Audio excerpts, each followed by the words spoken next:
Yes, a special one from the CEO, stand coming with the spoon. And your boy, Friday the Southern Band, charges on the beat. On the spoon to get your information. On the spoon to be part of our discussion. Spoon, spoon, spoon television. Spoon, spoon, spoon radio station. Spoon gonna tell you what is happening in Liberia. Spoon gonna tell you what is happening in Monrovia. Spoon gonna tell you what is happening in Africa. Just to spoon, you will know. If the children crying for starvation, just to spoon. You want to get a news update, my brother, to spoon. You want to know what is happening in Monrovia, to spoon. Politicians want to make their decision, just to spoon. You want to know what's happening in the ministry, to spoon. Yeah, to spoon. Yeah, to spoon. You from Vonjema, Maryland, to spoon. Yeah, to spoon. If you eat kepan, gradually, my brother, to spoon. You got a spoon TV, you got a spoon radio, to spoon. Yeah, to spoon. You wanna get a news update, to spoon. What? Yeah, Rastafari. Kilibamba, kilibamba, kilibamba. Kilibamba, kilibamba, kilibamba. What I want? Yes, what you about today? Spoon TV. Spoon. Yes, what you about today? Spoon. Beseku. Spoon TV. Spoon. Bada. Spoon. Skidibidi dabado. Spoon TV. Spoon entertainment. Kuwa.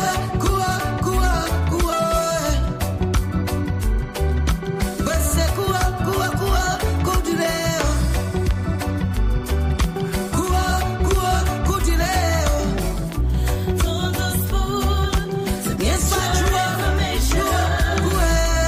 On the spoon to be Yes, part what you of our want. discussion. Batileo.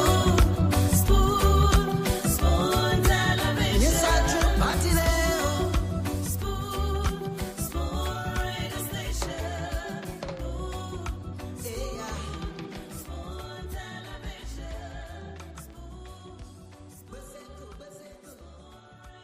Will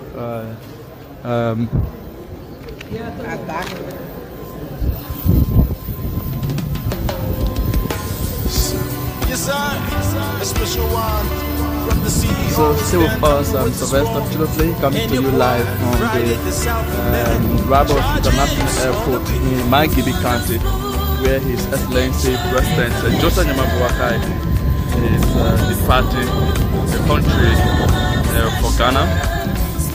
So the president will be there up to Monday. Koya City to Koya Tangia on to Monzonga to Kampama town. So actually the president actually, sorry,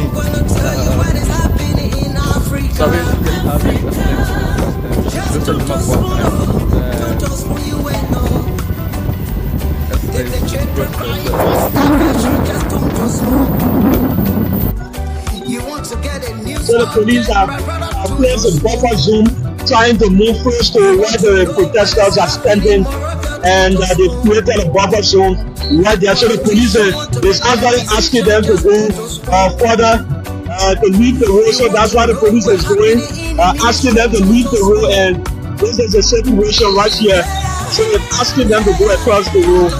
Now they are moving backward, and a buffer zone has been created by the police, and they have started throwing stone. They have started throwing stone, but some of their police are appealing to them to stop throwing stone, and then they are throwing stone. They have started throwing stones. The police are fired tear gas. The police are fired tear gas to discourage protesters. So this is what is taking place.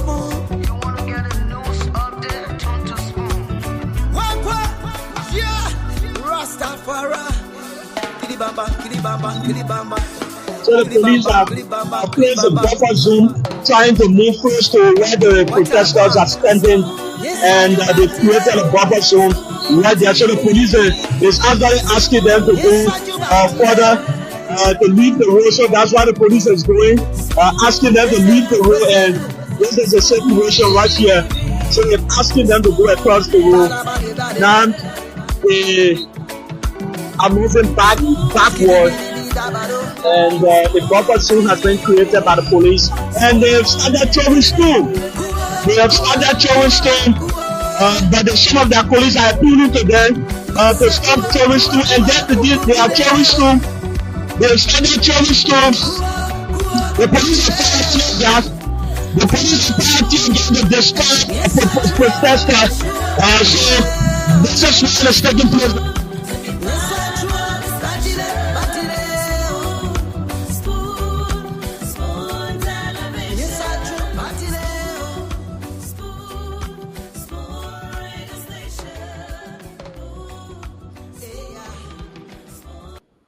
Okay, thanks for joining us tonight again. This is Spoon Television, Spoon Radio Station. This is the Spoon Network.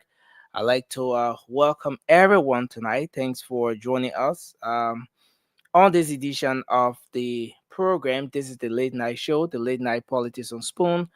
I want to welcome everyone tonight. As you know, the late night show is where we talk Liberia. We discuss the issues of national concerns.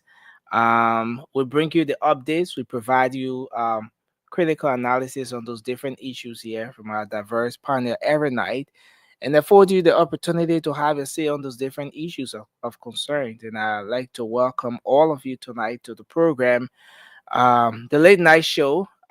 Thanks to the many of you who stay up late to follow this show, especially you here in Liberia. And I know sometimes you have concerns that, oh, Nelson will stay up late, but you guys don't get to open the lines. You only talk, and you don't open the lines for us to participate. That's something we take note of, and we are making the necessary adjustments to get that coming on frequently for you.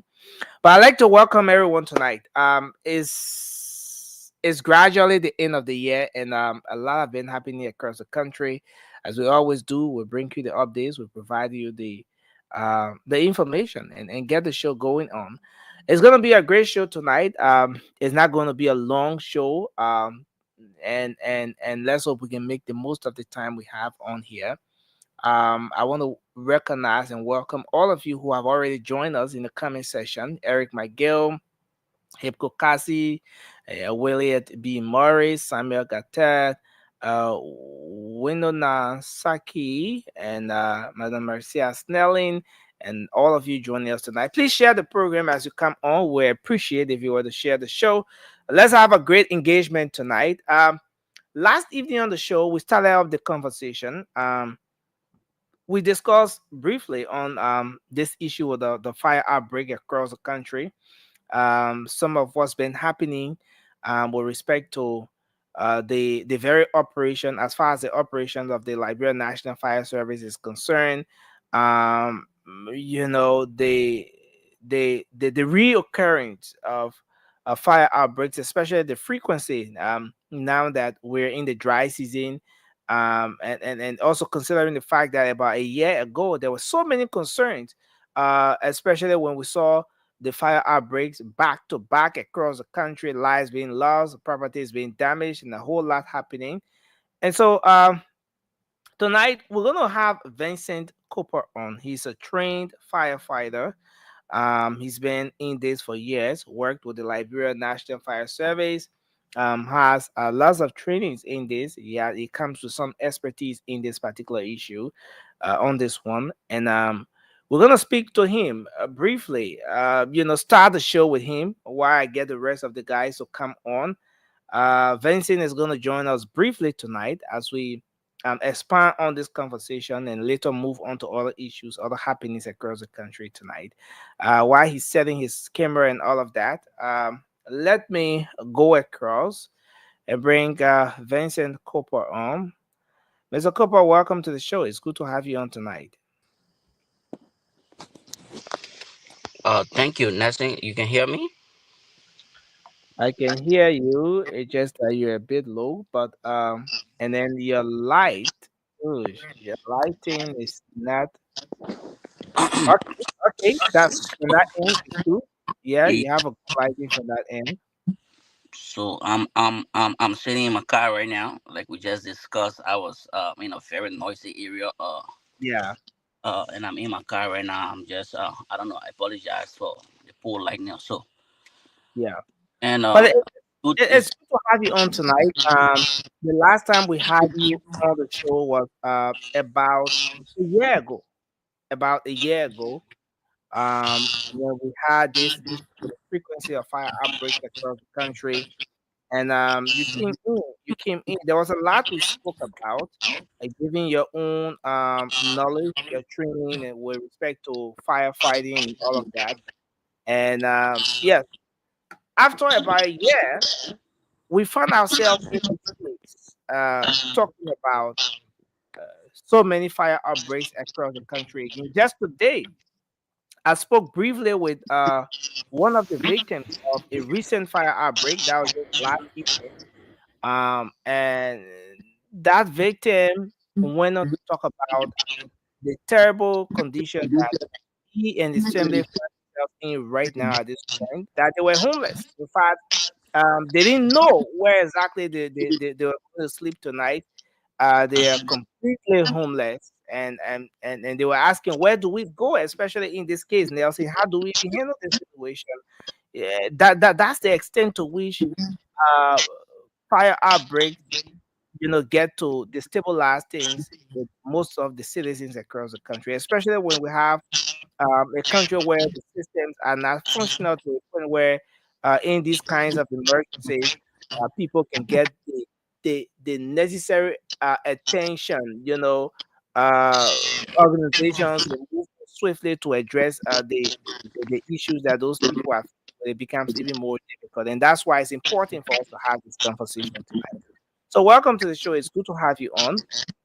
I mean, where do you think we are? And as I say, it's not going to be long. It's a short one. It's a very brief engagement. But where do you think we are right now? As a trained firefighter, why do you think we're coming back to this same old conversation, talking about the frequency of fire outbreaks even after a year? The president have done his best. He has appointed people at the Liberia National Fire Service. Everything is in tight. Well, there are concerns about constraints to get the fire service fully operational. Those are other issues that the folks are raising. But why do you think we are at this point? And is there any hope for Liberians? Since in fact, the issue of fire outbreak is not predictable, and you don't know who the next victim will be. What do you think can be done in this particular case here? Where do we start from, especially now that we're approaching the crisis? okay. So Nelson, thank you for having me. And I just want to say good evening and good morning to people from different locations. Um, for the situation in our country, Nelson, is so frustrating. If you ask the question where we are, it's a difficult question to answer. If you ask me, I would say we are where we are, Nelson. We are where we are because the issue of fire outbreak situation in the country, you know, uh, it tend to be something alarming when we start having fire outbreak situation. But for you to have a fire-free environment, there are things needed to be done, and our people not doing them. The government has a role to play in this thing. Uh, look, if you look at time pass, we look fire does not uh, uh, uh, uh, it has no segregation. I mean, it has no boundary. I mean, it is not respected of anybody. I mean, our executive mansion, 2000, I think 2007, went down the flame in Oh, fire. 2006, July 26th, Okay, when the yeah, executive mansion caught at fire. exactly.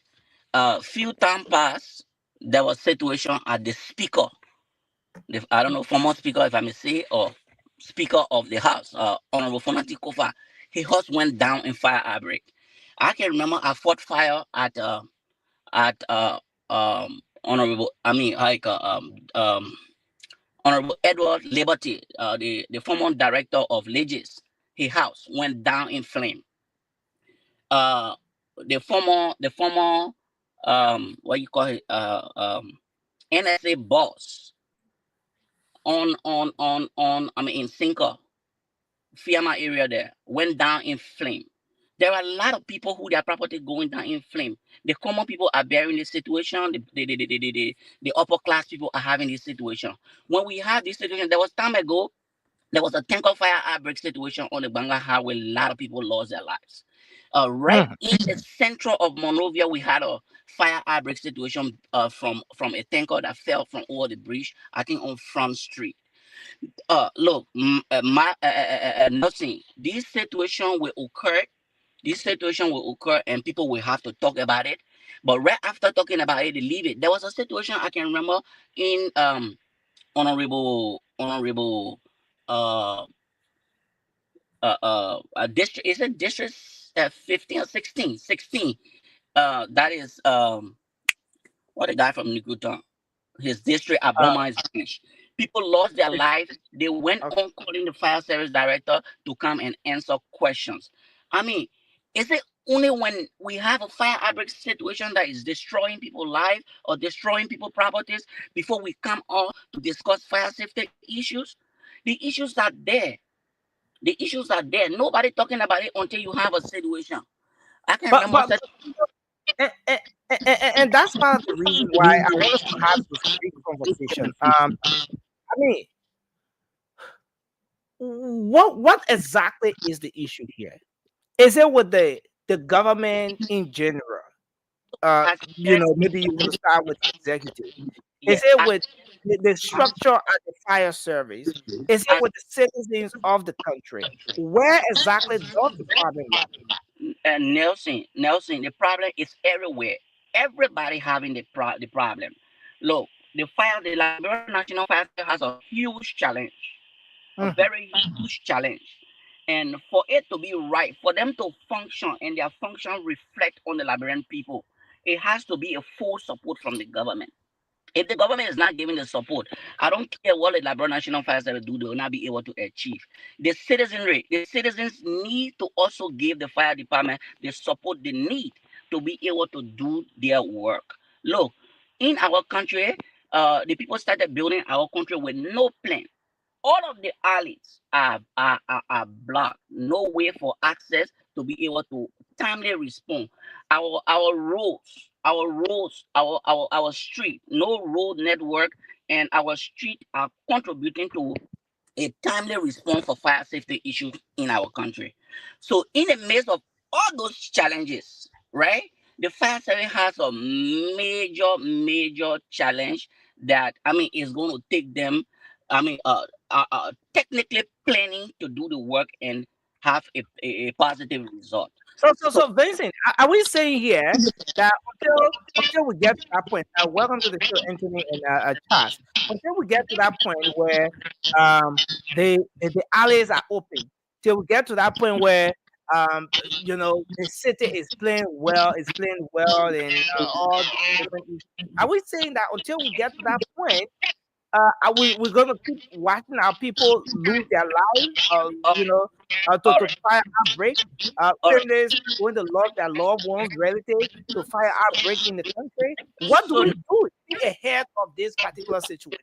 so Nelson, this is why I just said for us to be able to overcome those challenges that we have in the country, we need a technical team, people who understand what to do in the midst of those situations to be able to navigate and effectively let their function to reflect on the situation and positively affect the Liberian people. What do I mean?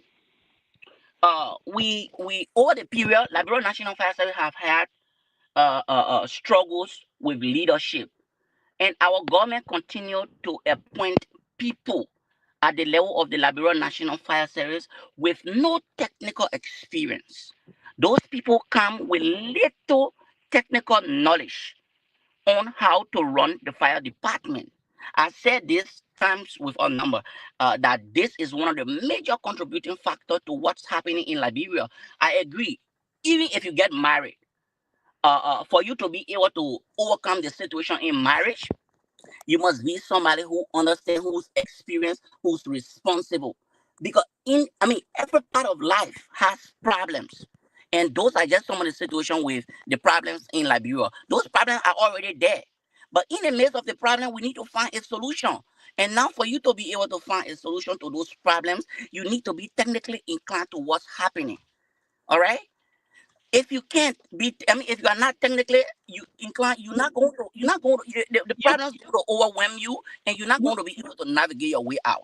and And that, I just want to come in from that point. I just want to come in from that point where you're talking about the need for the government to have people at the Liberian National Fire Service who are technically inclined. yeah, Let's go back on the institution a bit. Colonel Bovell Waswat, who is uh, currently at the Liberian National Fire Service, this is not his first time. He okay, served as head of the institution before. yeah, And this administration decided to take someone who have been in the environment before, someone who has extensive knowledge, yeah, uh, understanding of what it takes to run the Liberian National Fire Service. The government decided to carry someone with knowledge, expertise back to the institution to get the place on course. So, what do we say then if you are citing the issue of technical knowledge and know-how how to run the institution?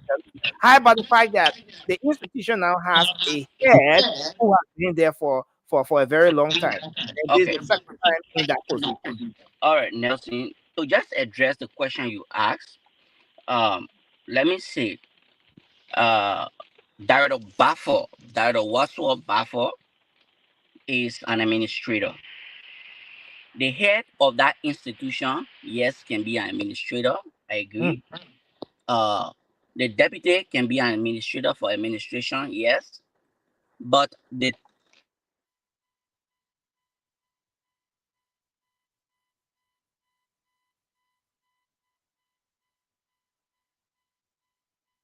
Can you guys hear me?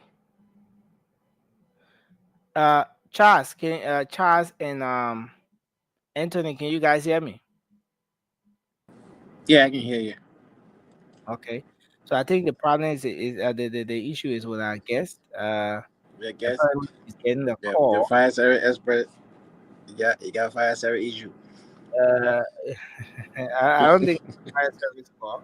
you know, you want to come in from that angle, but I don't think it's a fire service call. I think Vincent is having some issues. Vincent, if you are there, you can let us know how we can get you back on because we have a lot to capture tonight. Let's hope we can get you back on. Wow, what's happening here? Not getting Vincent at all. Let's see if we can get him out. And then once he tries to come back on, it's gonna be a great one. But guys, this is serious. This is alarming. And just today, I spoke. I had a brief conversation with one of the victims of the last fire incident, the last fire outbreak, and the guy was saying that as I speak to you, Nelson, my family is out. We don't even know where we're going to pass the night. Let's talk about food. Uh, we have children. The little children are with us, and it's a terrible situation. Where do we go in the first place? Who do we go to in this kind of situation? and it was a very emotional time, especially someone who went to bed, who saw the day, went about the entire day without a thought of being homeless or displaced, and then in no time finding himself or herself in that particular situation. And this is something that could happen to anyone. The fact that it happened to the third most powerful man in the country, the speaker, it happened to Senator Sir Joseph, it happened to the executive mansion, it happened to the Capitol building. This is alarming. And that's why we have the president on tonight. Vincent, can you hear me? Yes, I'm telling you. Okay, so yeah, you want to pick up. I was just asking about uh, the point wherein you spoke of people with technical knowledge, the need for people with technical knowledge, and the current head of the fire service being someone who has been there before. He's not new. He's not strange in that particular area. Yeah, so Nelson, I was saying, the fire awareness training. I mean, how you call fire awareness activity that is going on currently. That the director of Liberia National Fire Service was at CEO. He spoke about something that caught my attention. He said when there are fire outbreak in some of the areas, those things that are burning are toxic and they can destroy and even give cancer to those people that are standing by. True. So technically, if the director understands that those are toxic situations that are capable of developing cancer for people who are bystanders, what about the firefighters? What are some of those measures put in place to protect the fire service? I mean, the firefighters from developing cancer in those toxic environment when they do not have any protective equipment to fight the fire. Majority of the time, you see our firefighters go to fight fire. They enter the fire outbreak without any protective gear for breathing. I mean, it's affecting our brothers. Look, I'm telling you, Nelson, the issue of technical knowledge to the fire department is a key issue that the government needs to understand that we're not going to bring people who are not technically inclined. The director is an administrator. If the director can be surrounded by technically inclined people, I'm very, very sure. Or if they will be willing to train the people they have to be able to understand the technical workings of the fire department, I think we will be able to do far more better. But there are a lot of shortcomings at the Liberia National Fire Service. If you ask me today, I will tell you, ask them for what program they have in place to ensure that the fire outbreak situation in the country are still I, or I, are I reduced. want to I want to throw this quick one in, and we're going to get Charles and Anthony to come in just before we let you go and continue with the rest of the show. But uh, you know, the issue of budgetary support, the issue of logistics have been one of the concerns that have kept Exactly. from the Liberia National Fire Service. The last time I checked, there were concerns about the Liberia National Fire Service running the entire country, fire service running on a single engine truck, a single truck, fire truck. That's what the entire country fire service has. In the midst of the multiple fire outbreaks we have in the country, yes, we know a few institutions, some private and all of that, they have their own fire truck and stuff like that. And they sometimes help the Liberian National Fire Service. There are also concerns about the need for the fire service to be equipped. They are talking about the fire truck, the fire jeep, and some administrative vehicles that should have come to them that is yet to come. Vincent, Yeah. do you think this issue with support, whether logistically or budgetary, is one of the things that is keeping the smooth functioning of the fire service? Look, those are situations that are part and parcel of the challenges that the Liberia National Fire Service has. But I can, Vincent, you want to stabilize the camera? Are you driving? yes, sorry, I was parked to a place where a car supposed to be coming out. I'm just giving them. Okay, so I'm going to park again. Just hold on for me 1 minute while I keep talking. Uh, Um, okay, no, no. So if you're driving, then you can park. You no, can I'm get in not the. driving. I just had to move up a little bit so that this car can get out. So, Okay, so uh, we would appreciate if you were to do that because for your own safety, it's not yeah. So I'm I'm not I'm I'm, safe I'm for I'm not ready you going to be anymore. Okay. So driving. I'm okay. So Nelson, uh, the situation in Liberia. with budget for the Liberal National Fire Service is part and parcel of the problem the Liberal National Fire Service is facing. But I can tell you for free, if you do not have a program, they even give Liberal National Fire Service, from the way I see Liberal National Fire Service is running today, you give them $10 million budget. Trust me, you will not feel the impact will not be felt. But If maybe when the money comes, then the program will come. so here is it. Here is Mhm. it. For you to be able to justify the money you want, you need to put Mhm. the programs in place. That these are the things I'm going to do to ensure. I mean, get a justifiable reason that the money can be used for this purpose this way, and then who's supposed to give you the money will see that yes, they're going to have those impacts that they will have if the money is given. But I tell you, over the period, Liberal National Fire Service is dear to my heart because this is where I have my expertise. This is where I live all my life working. I've not done any other work other than firefighting. If I would do it just something part time, but my full time always I spent close to 15 years with the Liberal National Fire Service. I left Liberal National Fire Service and I spent 8 years with Omil. I left from Omil, I went to Asilomita and I spent 3 years before coming to the United States. Nelson, the in and out of that institution, we understand it, we know what is like. If our people who heading those institutions are willing to make change, are willing to improve that institution, that the operation of the Liberian National Fire Service will impact the Liberian people or the Liberian community, trust me. So you are saying that what is happening is deliberate. What is happening is deliberate. The people there do not maybe they don't have maybe just the technical know-how, or they just don't have the innovation to bring about 90%, proof. 90% of the problem with Liberian National Fire Service is the technical expertise. Okay, Yeah, thank you. 90%. I can tell you that 90% of the problem with Liberia National Fire Service is the technical expertise. You Okay, need to understand what you're going to be doing. You need to structure the institution before you can make the impact. There are a lot of things we will not sit on it because you see, when it comes to fire service, I don't, because it's a paramilitary institution, it's a security institution.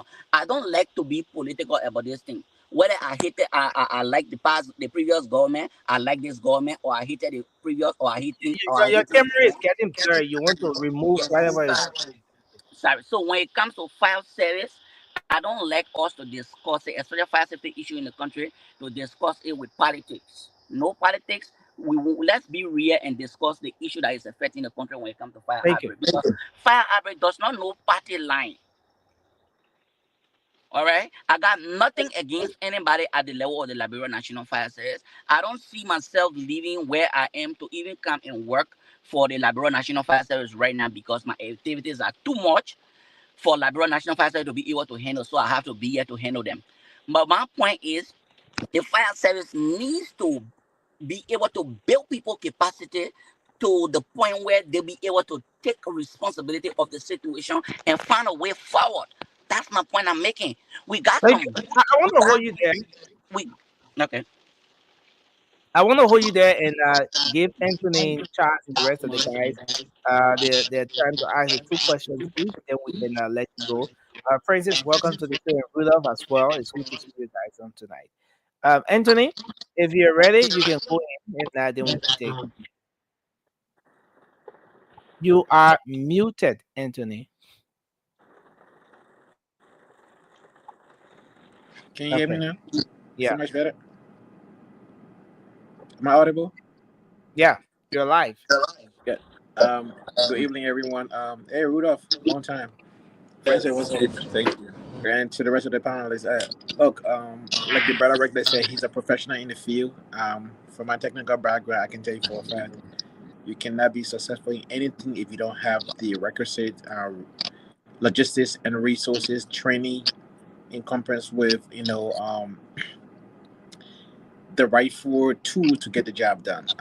In any technical field, training number one, number two, resources and logistics, and the proper use of the tools. He talked about PPE, personal protective equipment, right? PPE is very vital. I saw on Capitol Hill the other day when the fire got at the Capitol building, and firefighters were in there without oxygen tanks. I mean, how can you breathe in that kind of smoke, right? Without oxygen tank, without the proper mask, without the proper neck gear. There's a neck gear that go around your neck for any debris flying to hit your neck or from heat, excessive heat, all the different things. I'm not a fire service professional, but when you are a person of safety, I'm an OSHA certified agent. I carry OSHA 30 license, and OSHA is the safety agency in America. They don't play with safety. One thing with Liberia, um, safety has been compromised for a very long time. Safety, public buildings don't have fire extinguishers, don't have smoke detectors, don't have, I mean, basic, you know, preventative measure for fire, right? In community, the housing, the zoning, it is poorly done. So even if there is a fire outbreak, how can fire truck get between those houses, right? How do you, evacuate the people? How do you address the issue? These are so many different things. Look, when it comes to public safety, I was in Monrovia. I saw the electrical wiring. I saw, I mean, the way they run power line from the main source to the side of the house to inside the people building. Poorly done. I don't know if we have any sort of regulatory body in Liberia that regulate public safety, right? Because of my background, right, and because of the extensive training that I do, every 6 months I have to go through some kind of safety training. And this is serious. Nothing. Yeah. You So don't just say, Anthony, you wanna just hit your questions through, and so we get the rest of the guys coming on. I Uh, really don't have question for him. I feel for him, those that work in the field because they lack the resources. okay. Now, saying we can ask all of the 10,000 questions. If these people are not given the proper tool, the proper training, the proper resources, they will not Thank function in that area. thank you. Charles, you want to come in? Alfred, welcome to the show. Yes, Nelson. Let me say thank you again to everyone, all of my brothers on this panel, and even to our people in Radio Land. Let me express my, heartbreak. One of my good brother and friend, Minister Paul Harley. I woke up this morning to a surprising news that his place, got burned to ashes. Uh, and moreover, he was not in country; he was out of country. And one of the things that he said when he was talking, he said, if for any reason he was in the place, in the building, and it was going to be a different news, we just give God the glory. At least his life was preserved. The material things is nothing; it will be recovered. But I just want to send my heart out there to him. That yes, I'm in prayer with him also. To the fire issue, I don't really have any kind of major concern or major question to ask Mr. Cooper up here tonight. But fire issues is something that's very important. I think the Liberia National Fire Service, the leadership, the administration, I think with the officials that they have there, I think they are trying their best. I know of a friend of mine, Emmanuel Fa, that is there. I think they are trying their best. They are doing what they in their range, in their power. But like my big brother Cooper said, there are a lot of issues, monetary issues, manpower issues, logistic issues. Those are things that bring a serious impediment to the fire department. But one thing, brother Cooper, I wanted to know because for me, I'm the kind of person who think about the issue of decentralizations of our government. The issue about fire, you don't think it is necessary that fire department be decentralized in the country? Because when you look at Liberia today, you only have one station of fire service, one station, the one right on Asmon Street somewhere there. That's it. And then, to my knowledge now, Antoinette Nelson is telling me we have only one truck. Can you imagine that? you don't think it's impossible for us to have at least station in Painesville, station in Bannersville, station in Douala, station in Grand Bassa, like different areas? Because if you decentralize it like that, I think that for example, fire is taking place in Bannerville, the people don't have to leave from where Asmon Street to drive over there. The people right in Ghana's the station in Ghana's can easily rush in and start to do what they can do while other fire areas coming around. But again, like you said, everything boiled down to Thank logistics. you, Charles. Thank you. We don't have the manpower. But do you think decentralizing the fire service, you think is something that will be very important for our country?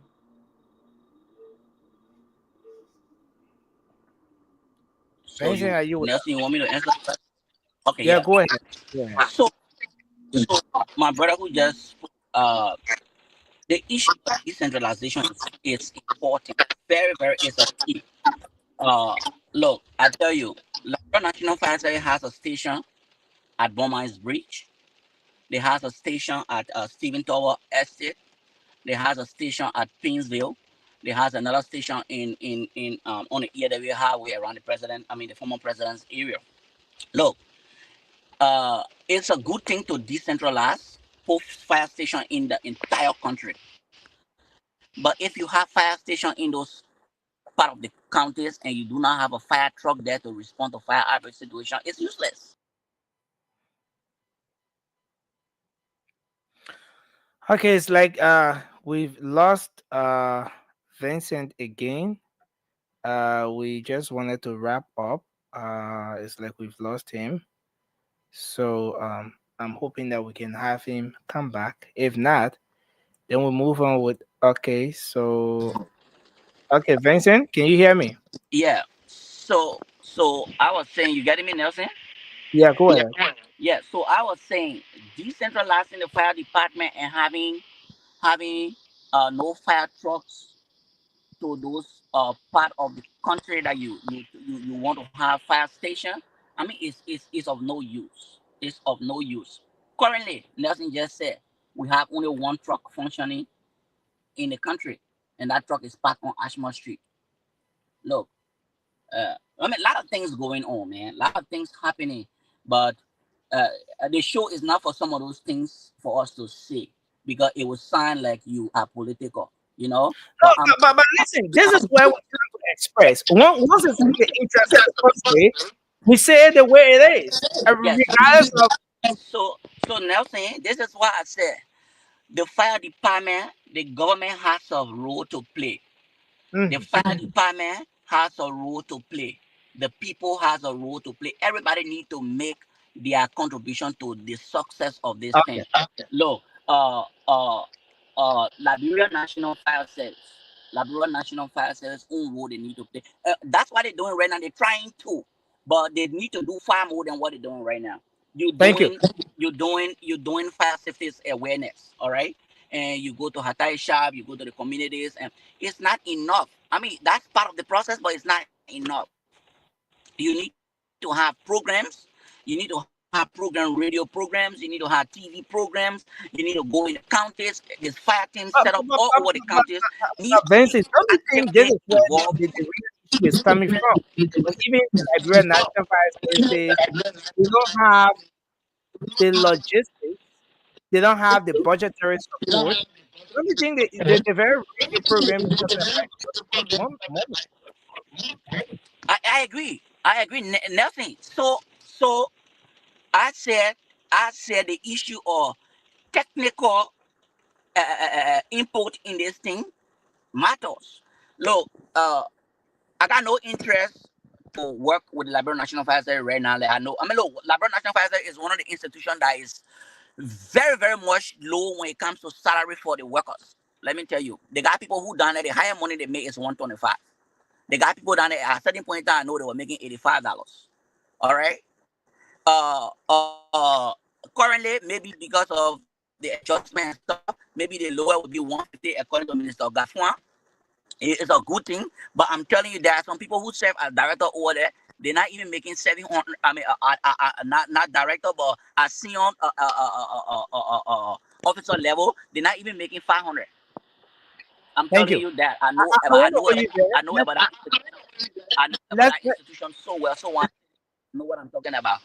The government need to give the Labrador National Fire Service the attention that it thank you. needs, and Let those that they are going to be sent to fire service should be the people who have that institution in their heart to build the capacity of the people who they have. Look, I tell you, the brave firefighters at the Labrador National Fire Service who are willing to do the work to the best of their ability.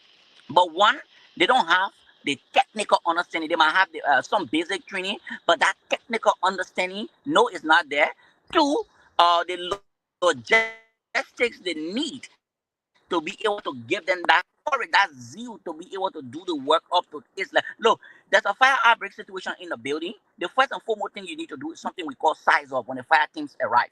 But I see most of the time our firefighters don't even do size up. As soon as they run on the fire scene, they just run into the building, try to put the situation under control because they don't want it to go far more than what it is. True. That's not a good way to do it. But if it gets far more than what it is, it's going to give them tough time.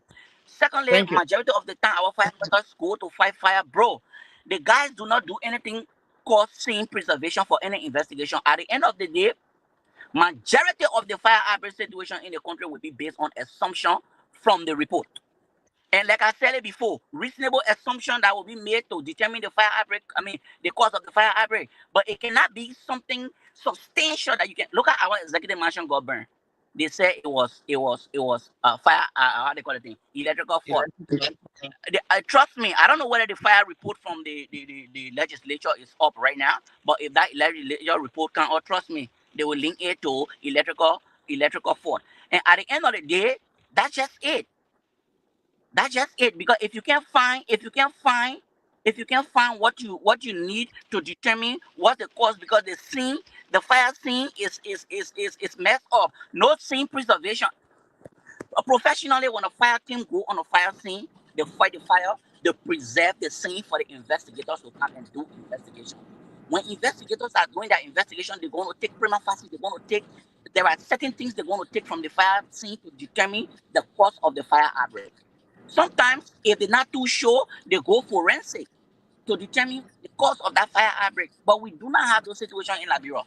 At the end of the day, even if you bring one expert from overseas and you tell him to come and do an investigation, when the guy come and see the fire scene, he doesn't know what to do. Because at the end of the day, if you're going to determine a fingerprint, the scene was not preserved. You will determine a lot of people who touch things over there. At the end of the day, they are not part of it. So it's confusing, and those are some of the technical things the fire department need to put in place to build the capacity of the people to be able to function well for that institution and for the people of Liberia, bro.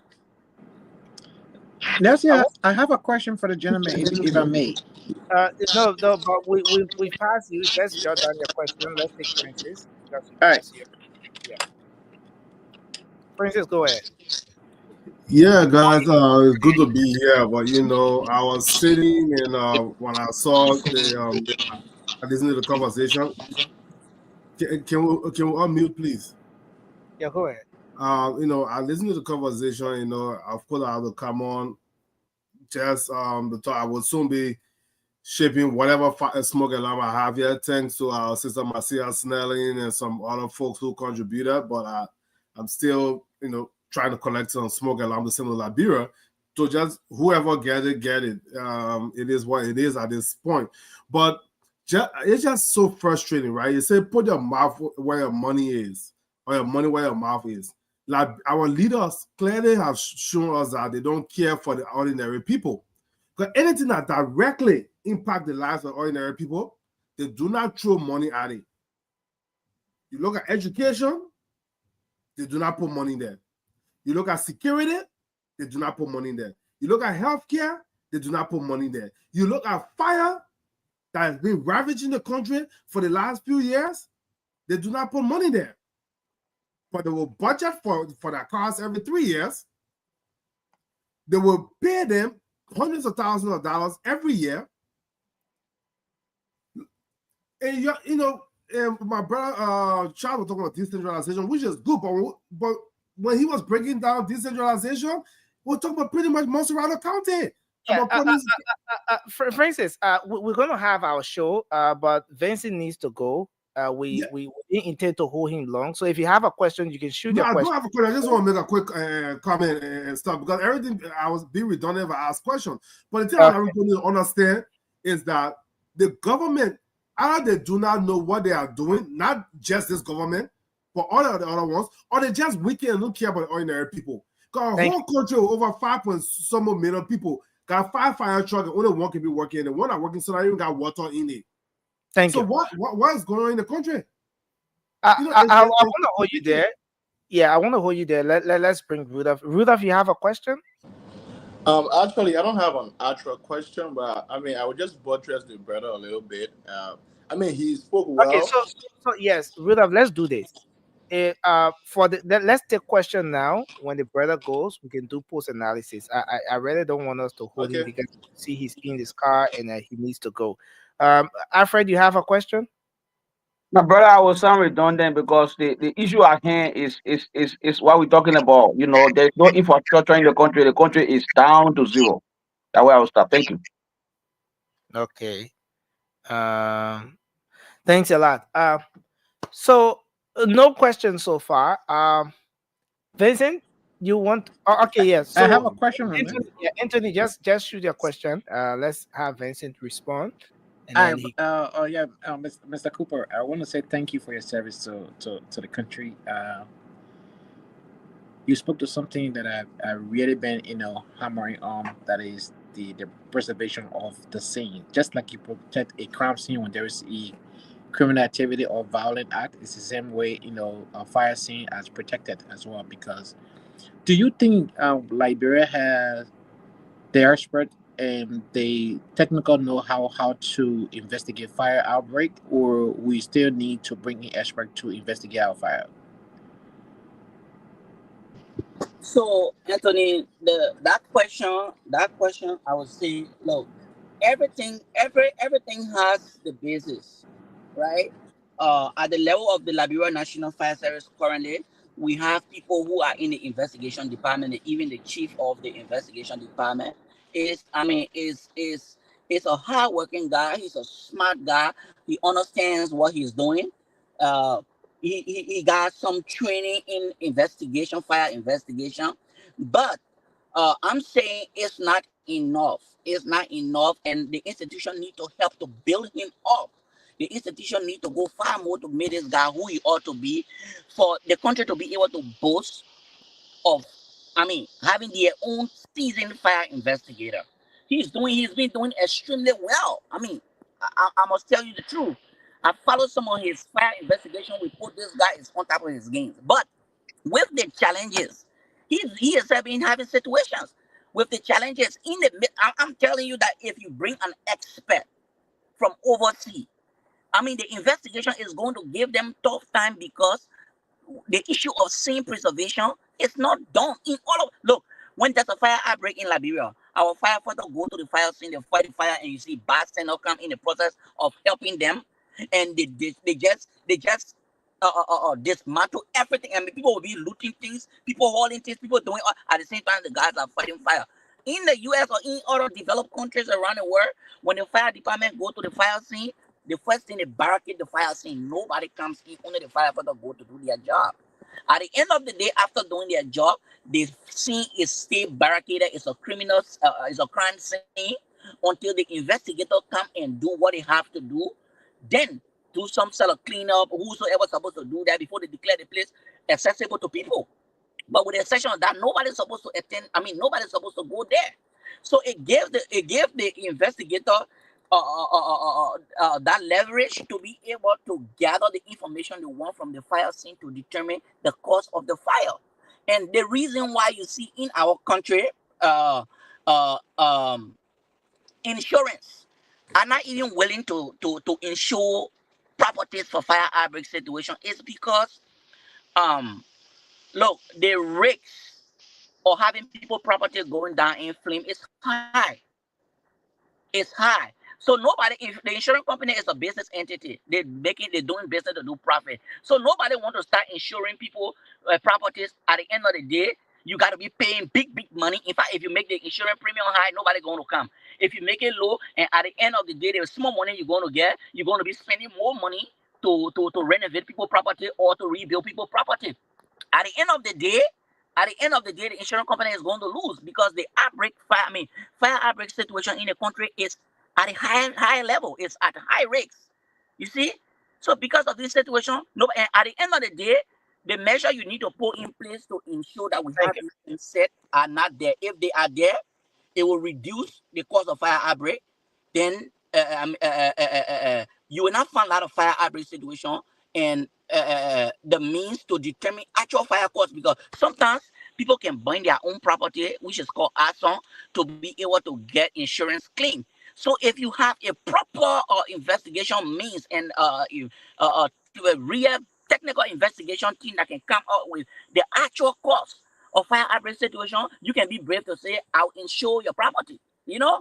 But for you to be sending for expert investigator from overseas to come and determine fire cost is also expensive for the situation. I mean, so that's why the people look at, and nobody want to invest in insuring property on fire outbreak situations.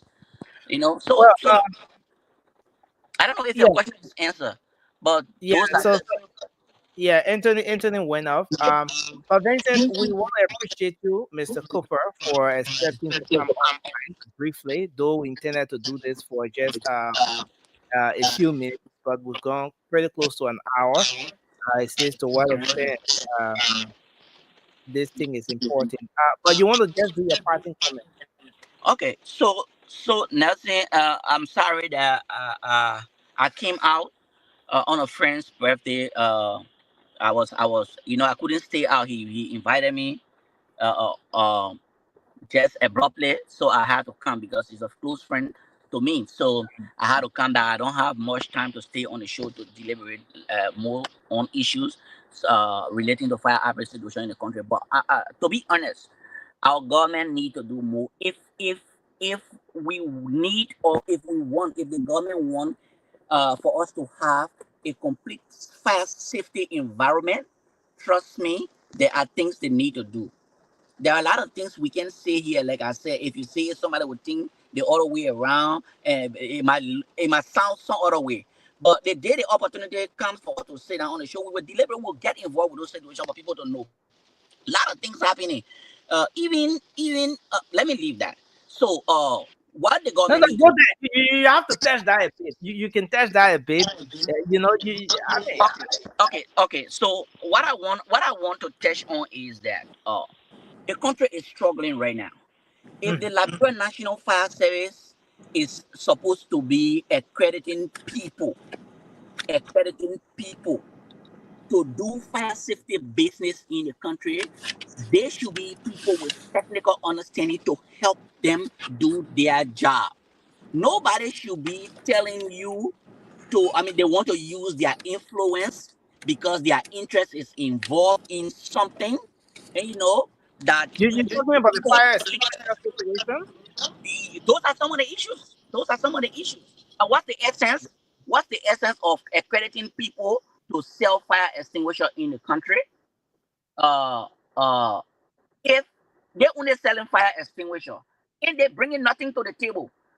Like I said before, I saw a situation where our people, some of the drivers took the fire extinguisher in their car and threw it in the fire outbreak, thought that the extinguisher will explode and put the fire off. No awareness, no proper knowledge on vehicle safety, no proper knowledge on uh how to use the fire extinguisher. I mean, it's affecting the country. Let's just leave on a vehicle. If you want to sell fire extinguisher to homes in the country, the first and foremost thing, the people should understand how to use the fire extinguisher. Secondly, they should be able to understand fire ignition sources. Let them understand what are those causes of fire in the house. So, and how to prevent those causes to avoid the outbreak of fire. Because mind you, fire extinguisher in your home is only to be used for the beginning stage of the fire. If the fire outbreaks in your home and it gets overwhelming, the fire extinguisher can never help the fire. And there are also things people can do to their homes when there are fire outbreak situation to avoid the fast damage of their homes. Until the fire department can come, there are things that they can do. Those Mm. messages are not going to our people, Well, so they what are don't. some of the things they can do? So Nelson, no much time for it, but if I may touch on it a little bit, when there's a fire outbreak in your home at any time, the first and foremost thing you need to do is to ensure that you remain calm to be able to handle the situation. On no fear, you can't because you're going to harm yourself or you're going to escalate the fire outbreak situation. If you get to be calm, you approach the fire outbreak, you want to see if this is something that you can handle. If you can't handle it, the best thing you want to do, you close all of your doors. The places the fire has never reached, close them. The place the fire is, if you can close that door that the fire is, close it. Close every other way that you have to close the door because, mind you, fire outbreak, there are three things involved in the fire outbreak situation. That's excessive heat at which ignition will exist. Secondly, you have the fuse that the fire will burn on. Then, secondly, the third, you have oxygen. Oxygen in a fire outbreak situation is there to escalate the fire. So, whenever there's a fire outbreak in your home and you close all of the places, right, you're depriving the fire from escalating, you're depriving the fire of air. And when oxygen is deprived in the fire, the escalation of the fire will be very slow, very slow. What will happen? The fire will only be in blazing on what is already burning. But if that thing that is burning is not closer to another thing that the fire can escalate to, because mind you, if the fire is being supported by oxygen, it gives flame and the flame will start going and touching other things. At the end of the day, you see those things burning, right? Wow. Before you look at the mind, the entire house is gone ablaze. But if there's a fire outbreak in the house and you see the fire and you know you can't handle it, close all of the door. Don't allow anybody to go in there to fire. If you're able to shut cloth on the doors to avoid air from going inside, you guys be engaged in the fire department. I tell you for free, the time the fire department will take to come, like challenges are there. But if they do come, or if anybody who understand what to do in the midst of the fire outbreak situation, they can save the rest of the house.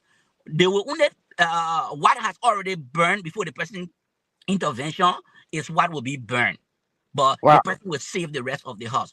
On so many, if you ask people, take survey from people in Bannersville Estate, even if you ask what they call her, Celia Coffee, she wasn't there, but she got the information. Her whole house caught on fire. I personally saved that house because I knew what to do. I went in the house, closed all the door on me, and I was only asking the people outside to bring water and put it to the door. So I took the water in the midst of the smoke. I knew where to find oxygen. In the midst of that smoke, I knew where to find oxygen as a trained firefighter to be able to go to the base of the fire and have the fire extinguished. And at the end of the day, Celia Coffee House was safe. That's not the only one. I did it to another person in the craft era F. The guy name is Mr. To. I think he currently work at the capital. At the Temple of Justice. Those are things that we did and it helped. So if the technical understanding is there and the fire department is doing a massive awareness, technical massive awareness, trust me, the people will try to apply those things and it will help them. Thank you. It will help them. Well, we appreciate you a whole lot tonight, Vincent Cooper, for accepting to come on. We look forward to that time when we can further expand on this conversation. But it's been a very informative engagement tonight, and we appreciate you for coming on, sir. Thank you very much. Okay, thank you. Thank you so much. And thanks to the rest of the guys. Yeah. Well, folks, yes, we thought to do this for just 30 minutes or so, but here we are. I want to appreciate our guest for coming on briefly tonight, Vincent Cooper. Uh, It yeah, was worth the time, Nelson. I think it was worth the time. yeah, and it was very good that we had him on. But I want us to watch this video.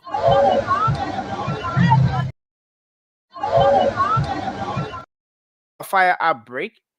I got interested in especially the end of the conversation when he spoke of the situation with vehicles, you know, being set ablaze or maybe catching a fire and the people don't know what to do, and then sometimes resulting to more damage of properties and stuff.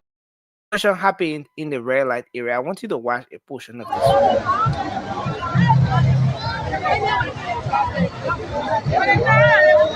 Yeah. The car catch a fire. No water around, so they had to use the waste. They had to use the people truck. So that's so people they wasting the car. So my people, you see how sad it is. Wow, it's so sad. It's so poor down there. This is happening right in red light.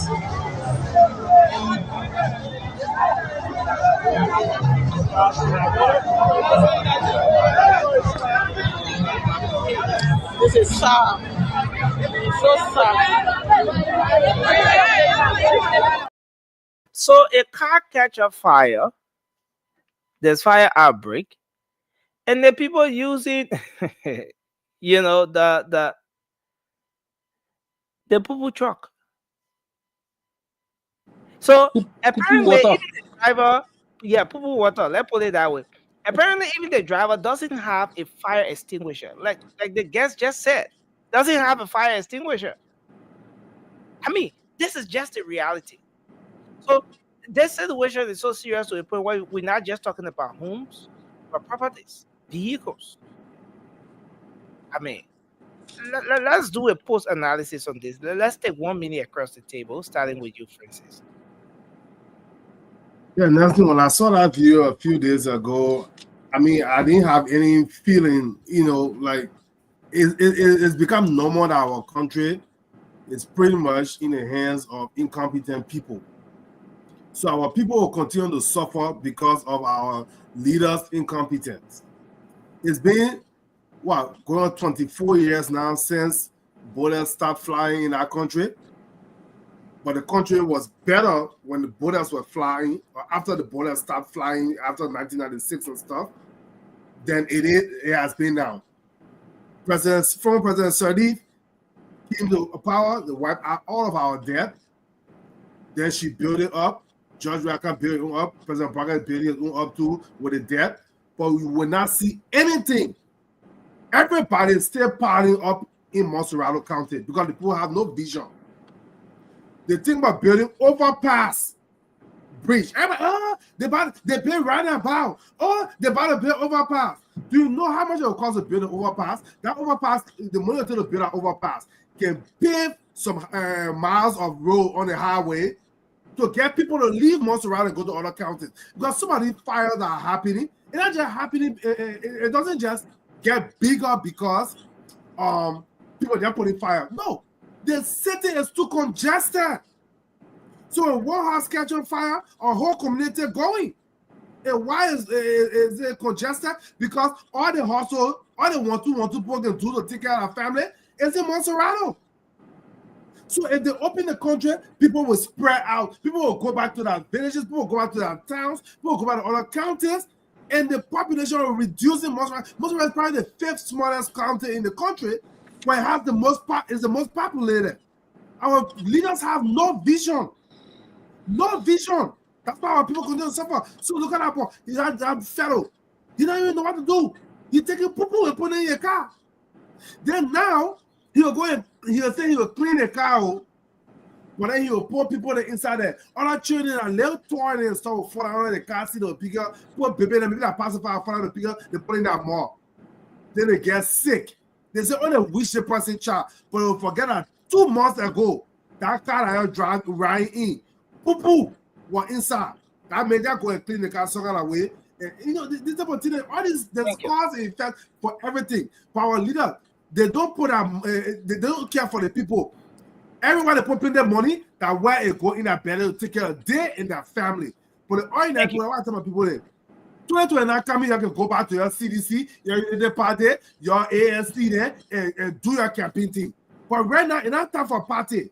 Because Unity Party on there 12 years. Your Unity Party is in there, you suffer. CDC can sit there. CDC, you suffer. Unity Party and here again. If nothing changed, they will suffer. So why can't all y'all in the country come together after election and fight the government that's in power and demand changes that will affect the life positively of everybody in the country? Where be that thing I was there in South, every election time, that why the country will remain like that. Why is a Thank you. shit lot of people suffering in our country? I want to hold you there, Francis. Let's take Anthony. Yeah, take on this issue, man. Post analysis. 1 minute. We'll listen to Lack it. of knowledge, the people will perish, Bible says. Lack of knowledge, the people perish. Where there is no vision, we don't have a visionary leader. We do not have a visionary leader that will drive the country forward, Nelson. That is our problem.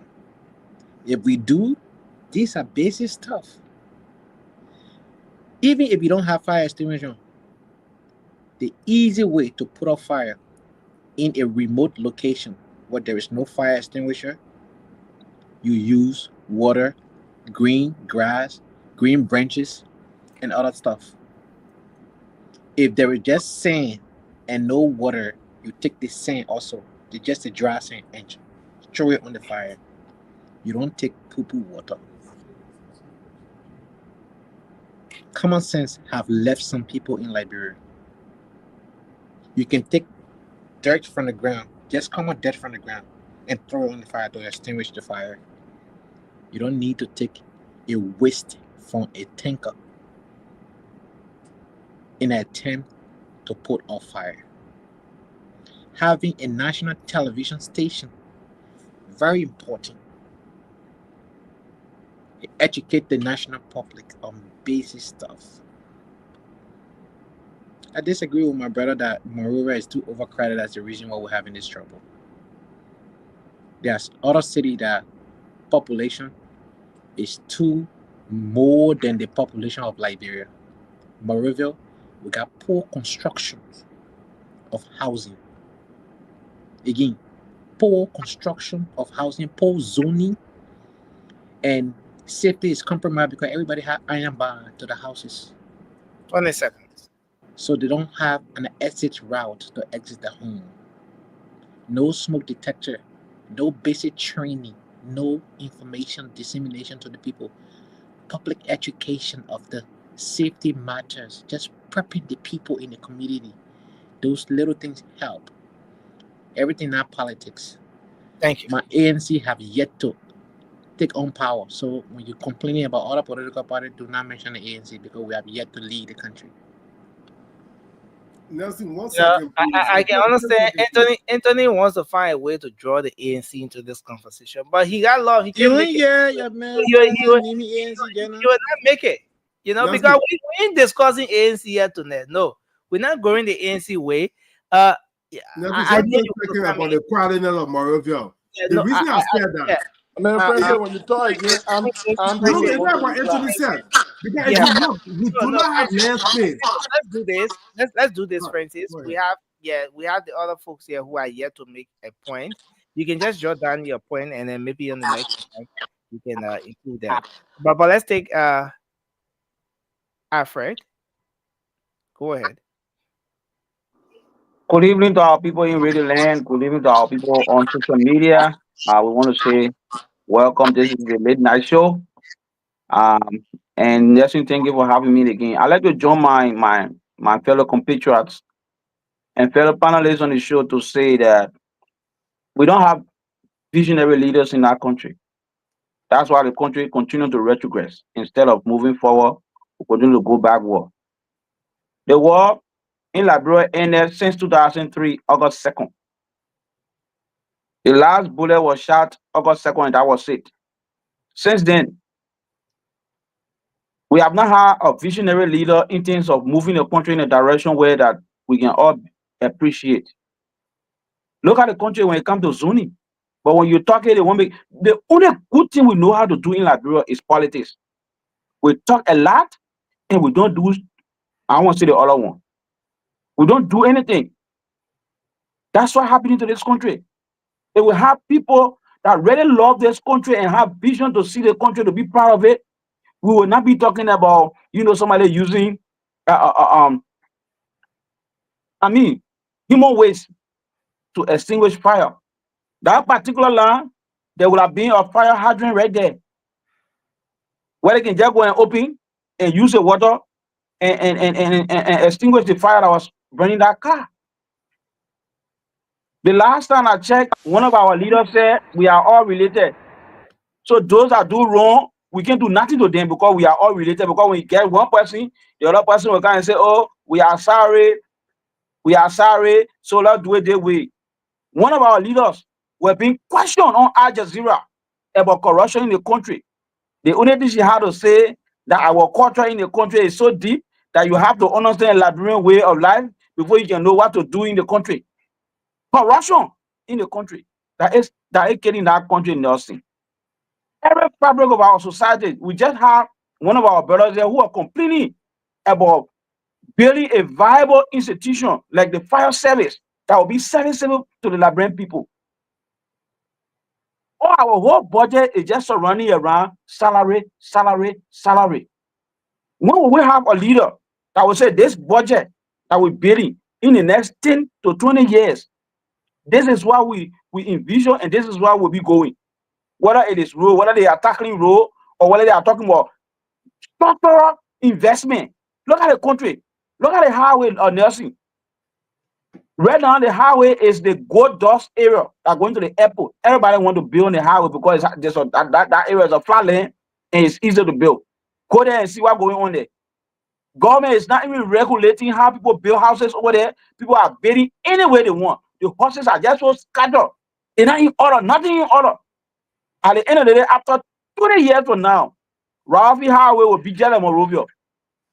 We'll be having the same problem that we are facing today because we don't have people in the country with vision. Leaders, they only fighting the money are said to be chairman on waste and means, chairman on forestry.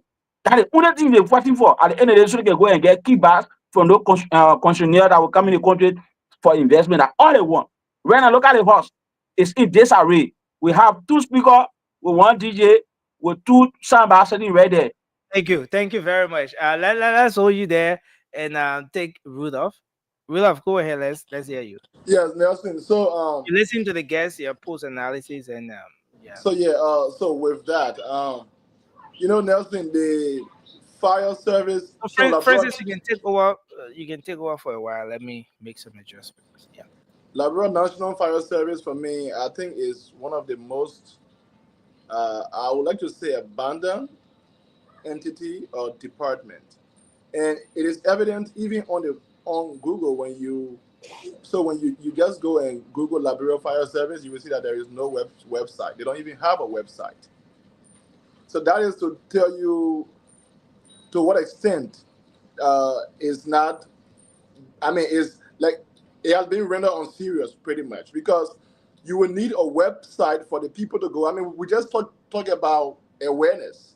Maybe you may not put the awareness on the TV stations or on the radio stations, but at least have a website where people can go and read out awareness that you are putting out.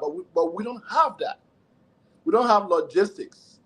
It was just this year in October, October 4th, when Nimba County, that huge Nimba County, had their first fire truck.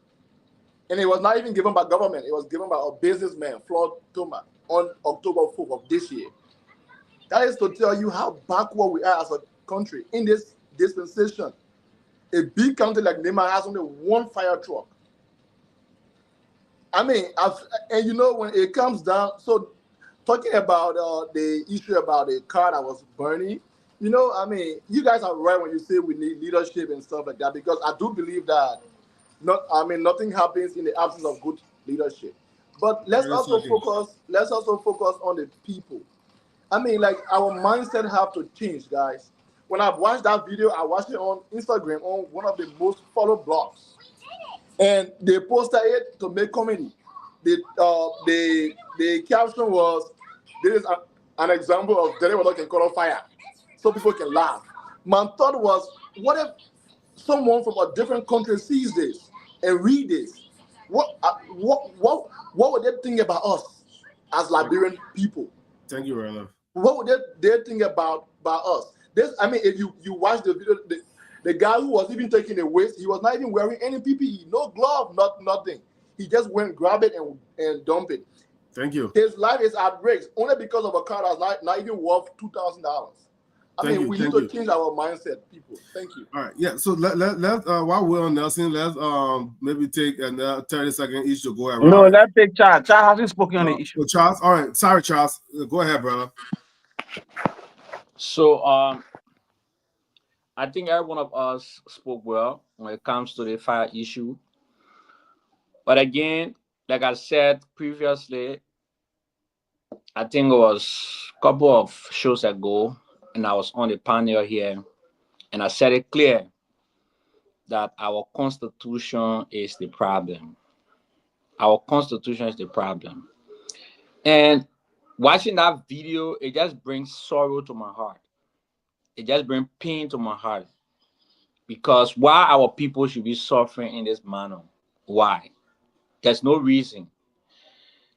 And sometimes the question comes to me, what actually our leaders do when they take diplomatic trips?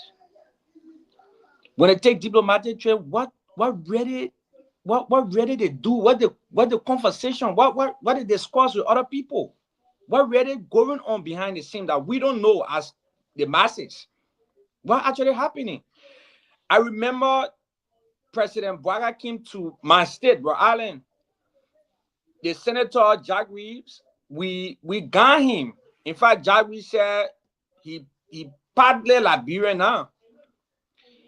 And I believe, to be honest, we call America our colonial kind of father we look up to or mother we look up to. But I think our leaders, they are missing the mark when they come to this country for visit.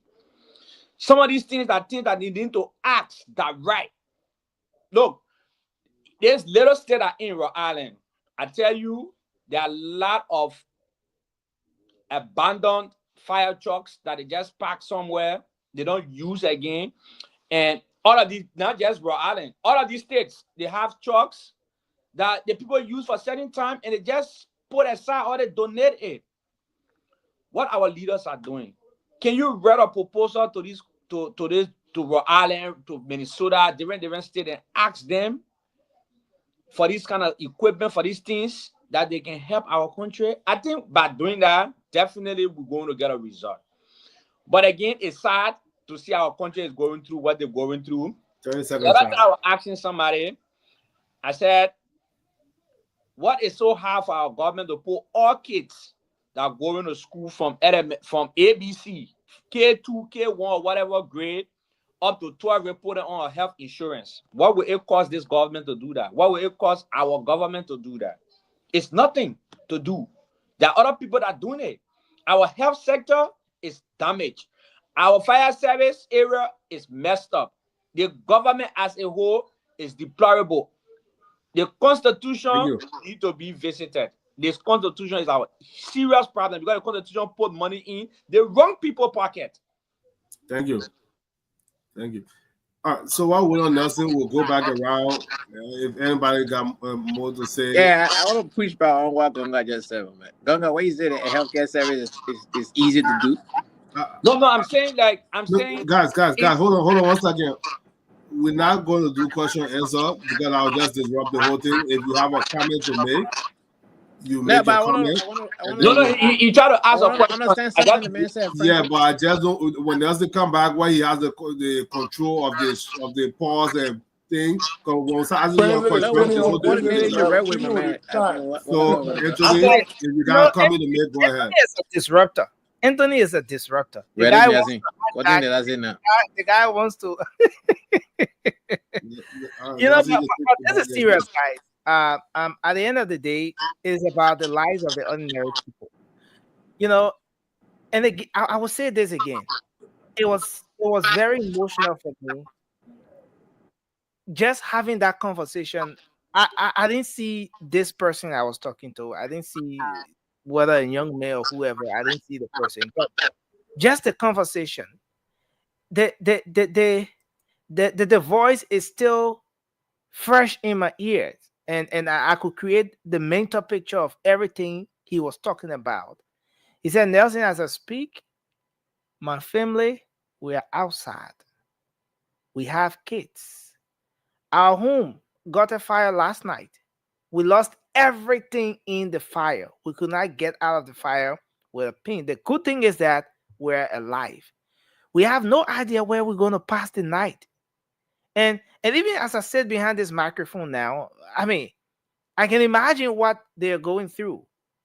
Woke up in the morning, no thought of being homeless. Before the end of the day, you woke up to the sad reality of your home being no more. So this is the reality, and these are the real issues that are affecting the ordinary Liberian people, and that's why these conversations are very important. And we look forward as well to getting to getting Cooper on, our guest who was on tonight, to getting him on where we can expand on this conversation. And we're in the dry season. And I keep saying this, no one knows who the next victim of this whole thing will be. No one knows. No one knows. I mean, and the sad thing is that there are a lot of people who have even lost their lives in the process. But I want us to transition a bit and go on uh onto the political side a little bit. You know, I don't know if this is a repeat or whatever, but I want us to make just a single round now because we're out of time. Maybe we could just do all in one at this point. Last evening we had a conversation about the president's travel, um, leaving from Lofa County to Montserrado. You know, got on a flight. Uh, Missed reactions with respect to that. And today the president left the country, you know, to Accra, Ghana. There's mixed reaction as well. To a point where the e-mansion had to pull up a statement to make a clarity as to why the president is out there. And the e-mansion is saying that, look, it's not what you think. And I just want to read what's on the e-mansion. It says, President Boakai embarks on 2 days visit to Accra, Ghana, December, blah, blah, blah. Executive Mansion. President Boakai today, December 28, 2024, embarked on a 2 days visit to Accra, Ghana, where he will hold consultations with his colleagues, the outgoing, as well as the incoming president of Ghana, Excellencies Nana Addo Dankwa Akufo and John Mahama. During his visit, the president will honor an invitation to attend the wedding ceremony of the daughter of a long-standing friend of his. This visit underscores the strong bond of friendship and cooperation between Liberia and Ghana and reaffirms the president's commitment to fostering regional solidarity in collaboration sorry. And then the final slides here said, so where is it? Okay. And then finally here it says, this visit underscores, okay, in collaboration, Honorable Samuel Kofi Woods, National Security Advisor, will accompany the president. While the president is away from the country, the Honorable Consular Osfor N. Twe, Minister of Justice, will preside over the cabinet while remaining uh, in contact with the vice president and in consultation with the president. The president returns to the capital on Monday, December 30th, 2024. Now, this is what the executive mansion posted. But the president is away. And there are different, pieces of this entire thing here. One aspect has to do with uh, the president's departure, going on a private jet owned by Mr. Mahama, who is um, a businessman, a brother to the president elect of Ghana. And some, again, like we discussed, there are mixed reactions on this. Something that some people think that the president should not be on a private jet, since in fact it was criticized with the previous administration. But there are others who say that, look, this thing is not about what was said with the previous administration. It's more about the convenience of the president. It's more about uh, how we can get the president to be more effective in doing his job for the Liberian people. And if it is a case where someone came up to provide the president that service, where he gets access to a private jet, why not? He should take it. Those are the different issues. But now let's go into the actual reason, the focus of the visit. He's going to have consultations with the outgoing president of Ghana and the incoming president, the president, the president elect, and the current president. Now, a lot of you are aware that the president has been a close friend of the current president or the outgoing president.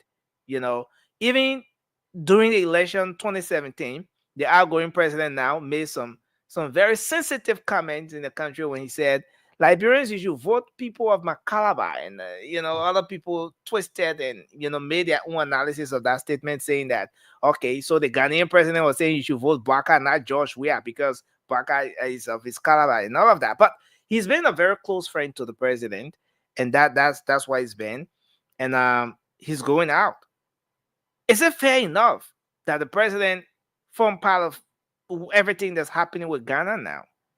Is it prudent? Is it needed that the president will have this conversation uh, with the outgoing president and the incoming president, maintain that bond, maintain that connection, reaffirm the Liberian Ghanaian relations and all of that, so as to ensure that you're not totally disconnected with that country because there's an outgoing president who was your close friend and now a new president is in and you have absolutely no connection. Is this visit worth it, that the president will be sitting on one end, Mahama on the other end, Nana Akufo-Addo telling the president or Mahama that, look, this is my friend. These are issues that we've been through. This is the relationship that Liberia has with Ghana. This is how we can continue this relationship. This is what the both countries stand to benefit.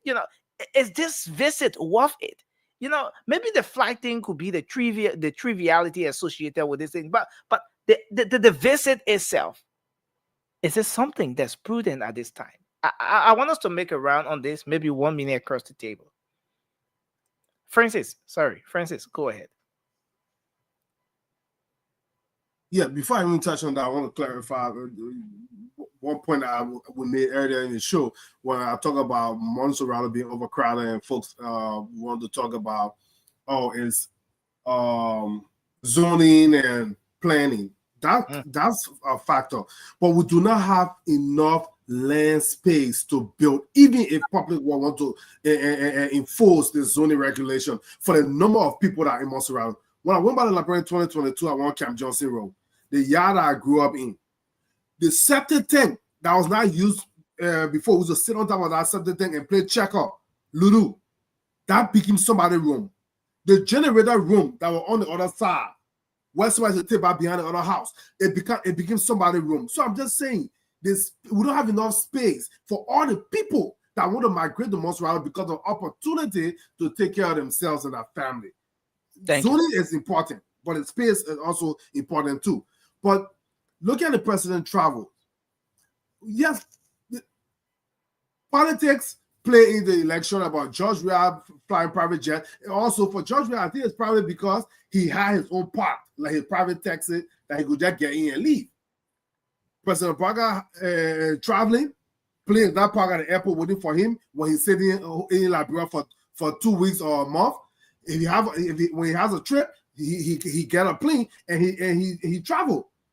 How many airlines will have running through Liberia that if the president has an important trip to go on, he can ride commercial? How is that possible? It's not possible. So we can sit here and talk until we're blue in the face. Mm-hmm. Presidents will always fly private jet because of the convenience. I never travel around Africa from Liberia straight to the US. But people are trying around Africa, they don't even go to Togo for Liberia to Togo. So that the amount of transit or stops you gotta make, it will take you somewhere almost all day to just travel in West Africa. So the president has to go somewhere. You expect to go work for Airtel Brussels or Ethiopia Airlines, whatever the case may be that coming to Liberia. For instance, the issue here is this thing was criticized yesterday, and that's where some people are coming from. That with President George Weah, those were part of the propaganda, the campaign messages, and all of those things that kicked President Weah out of power. I agree, Nelson, and they are right. People are right to criticize both sides. I agree. But what I'm trying to allow people to understand is stop allowing these frivolous things to distract you from the problem at hand. People don't have food to eat. People don't have proper place to stay. You talk about somebody who just lost their house, lost their home. They are homeless in the street. But now we'll be running around playing pool there. Oh, and that's why I did to Joria. So we're doing to Paga too. Put that on you, paying debt. And the same people that are running around making the loudest noise are the most hungry people in the country. As opposed to saying, Paga, you travel, why are you bringing from these travels? You spend all our money, you can take so that 30 million people with you on your trips. You just said the city about George Weah. You doing a city now taking 5 million people with you on the trip, spending all the country money. Why you bring it back? Did not focus on these things. As the George is a flat project, why Praga flying project? Every president in Liberia, you're listening, because even after President Praga, the net of flat project, you don't let that distract you. You're focused on the issue, the very important issue, you're focused on it, and hold these government officials accountable so that they provide a better quality of life for you. Don't let them distract you with all these travel private jet. I want us to go to the essence of the trip a bit, Francis, and this is where maybe you could end up. Do you see this trip as something that is prudent enough? I mean, consultations with the outgoing and the incoming president of Ghana. Nelson, it's very important to keep regional cohesion together, regional friendship partners, keep them together. So whenever a new president is coming, especially a country like Ghana is becoming like the West. Ghana is becoming like the Western country in Africa. So you want that as that president as your friend. But my only disappointment is like when our leaders travel from Liberia, they have no constructive jealousy.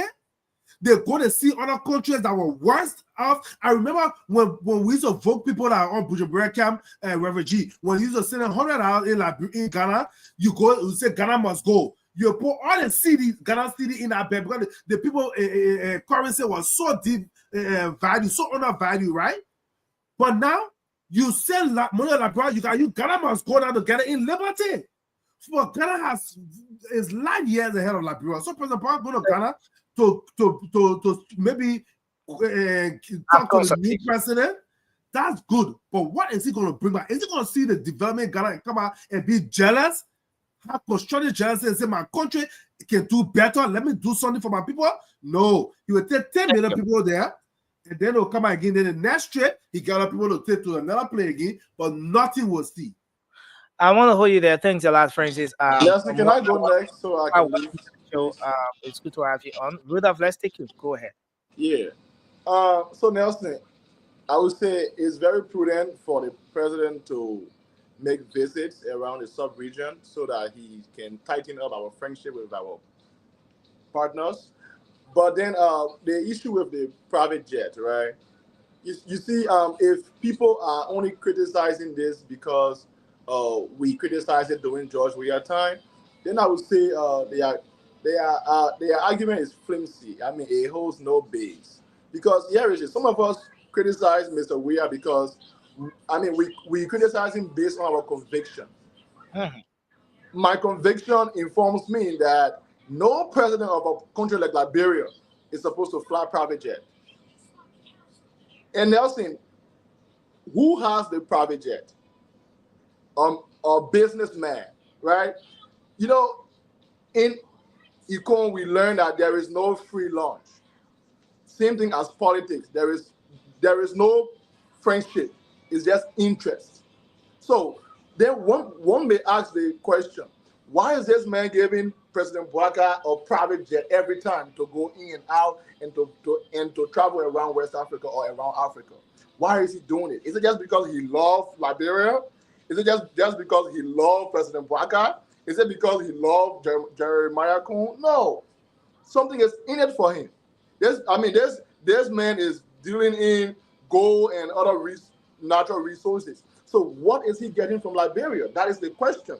And up to date, we have not, like, the government has not come out to tell us about any formal partnership that they are having with this man.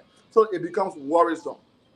It was bad yesterday. We criticized, and we will criticize it today because we think it is bad as well. The government needs to come up and tell us what is in this for this man. If they have a formal business agreement, we have to know about it. Because trust me, Nelson, it's not like he is doing it because he is waiting for something. I believe that he's already getting something. That's why he keeps doing what he's doing. Thank you. So that is where we get critical about it. Thank you. Okay. I want to hold you there and then bring Alfred in. Alfred, your take on this issue. Well, Nelson, thank you for having me on the show tonight again. John Dramani Mahama was vice president in 2009 to 2012. At the same time, Joseph Boakai was vice president. So he is now a stranger to Joseph Boakai. They have been colleagues. Besides that, Liberia is a founding member of ECOWAS.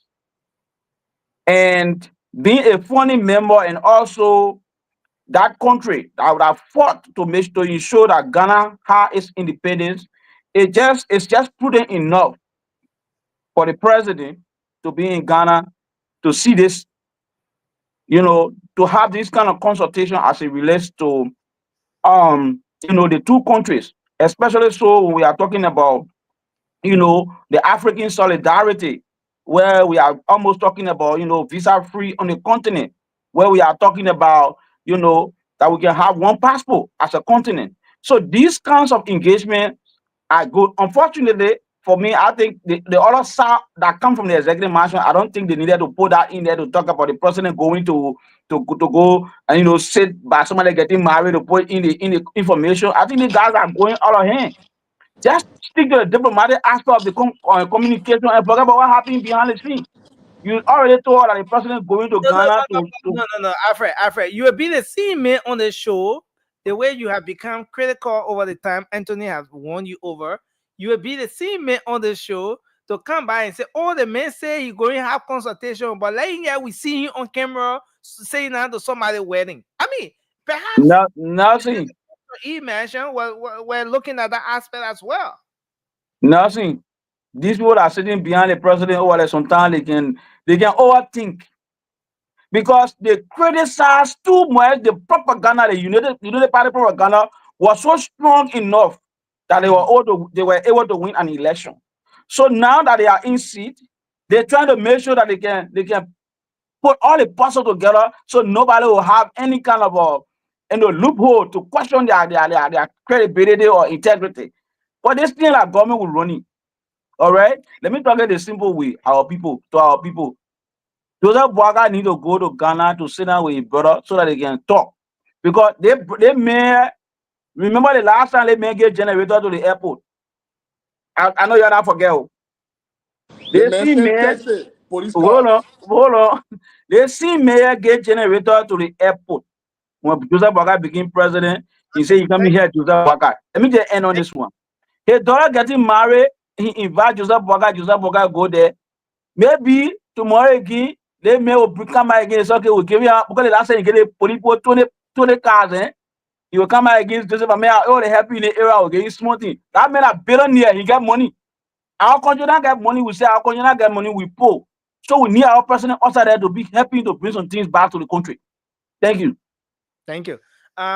Anthony, let's take you. You know, Alfred, just segue into what I wanted to talk about. Alfred, you Alfred, in there like that? your favorite president from Tanzania, John Magufuli, right? John Magufuli moved his country into a fast-moving economy in 5 years. Unfortunately, death took him away, but he laid the foundation. He didn't have to, you know, fly a private jet. He flew regular commercial flight. All right. He sold government fleet and bought hospital beds. He did the unorthodox things, to get his country moving forward.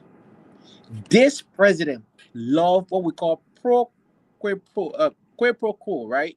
Something for something, the Latin term. The same guy who gave the 20 vehicle, that's the same guy we're talking about. It's the same president who talking about gentleman agreement with the yellow machine. They were going to sell that yellow machine to offer 80 to 85 million dollars when it was 19 million in China. Same equipment, same, a model and everything. This president, I want to be on record, is very corrupt. Again, my name is Anthony Gay Sr. I want to be on record. Joseph Newman Boakai, His Excellency, when is you the say the most president is corrupt, lawless what do you mean? president. What do you mean? What exactly do So you mean? corruption does not necessarily mean you have to go break a bank, steal somebody's personal money. Corruption has to do with your action not being in line with the Constitution. Okay. Corruption has to do with not being in compliance of the PPCC law, how to, how government can go about, acquiring equipment or purchasing logistics. This administration failed that process. But Anthony, we're not talking You about you can push back whatever way you want, Nelson. No problem. But Joseph Newman Boakai, His Excellency, is corrupt. PPCC law and all of those things. We're talking about the trip. We're talking about yes, the that's the trip I'm Ghana. talking about. This particular trip is a personal trip that benefit him. It's a trip that benefit him bypassing the protocol of the nation. Liberia is a country of law. This is the same president who has endorsed Richard Coon as the speaker, as per the press secretary yesterday. They endorsed Richard Coon. The journalist directly asked her a specific question. We do have two speakers now. The SONA is around the corner. The State of the Nation address is around the corner. Who will be the speaker that day? She said no. The legislature have elected their new speaker. Didn't you see the budget have been passed? And then she went on. Now, okay. If you go on an executive mansion briefing, you'll see me trending on that thing. All the wow, breaking news. So yes, this president is corrupt because we saw the Supreme Court ruling that said every sitting and action taken was deemed ultra-virus. And this president went ahead with this, the justice minister opinion. An opinion of a person does not supersede the Constitution, nor does it supersede the Supreme Court ruling. This president is corrupt. Thank you very much. Thanks a lot, Anthony. Sometimes the show gets very interesting. Can I take 10 seconds? No, Randolph, put your hand down, please. Randolph, put your hand down. My man, we're not talking about your. We have Rudolph and Mobile that need to go. Not Rudolph, but Charles. Charles, please go, and then Mobile will be next. Yeah. So again, let me default with all of my panelists here, exception of Anthony. It is sad. It is very sad to see my brother Randolph, Alfred. That's Rudolph. Rudolph, Alfred, and Francis supporting the issue about the president going to Ghana to have a conversation with his friend Nana Akufo. To be honest, if my memory can serve me right, I believe the 15th of December, these two people are in Abuja. This year, they were in Abuja just recently. That conversation should have been done there. Looking at the fact that you're going to use the state resources to take a flight to go to Ghana to have an extra conversation and attend a wedding ceremony. Come on, man. We need to start playing with Liberia here, though. We need to start playing with the country. Because the first thing first, what's the benefit of that conversation? This thing is diplomatic relationship between Liberia and Ghana. That relationship been there since it been there. Now, There's no way possible a new president will come and just want to stop the diplomatic relationship with no cause. With no cause, he will not just jump from the blue sky and just stop a diplomatic relationship. We know that Ghana have visa upon arrival. We know that you can use your ECOWAS passport and travel in ECOWAS countries around. Before a new president come up with a decision to just abort those kind of agreements or to just abort those kind of things, it takes a lot of process. It takes a lot of things. You have to even go to your own chamber, your own people, to convince them why this thing should be aborted. And so for the president to use the Liberian people money at this point and go to Ghana just to go and have a conversation with a friend, and then after go attend a wedding ceremony of someone close to the president. Come on, guys, we need to start playing with Liberia here. We need to start playing with Liberia and make and share it the way we see it. Speak. Okay, so let's put it this way. Listen, I have a point of information. Yeah. You're coming before you take just 10 seconds and then we'll bring a mobile in. But let's put it this way: the cost of the trip, the president is using the country's money. The flight that's taking the president, that free ride, let's put it that way.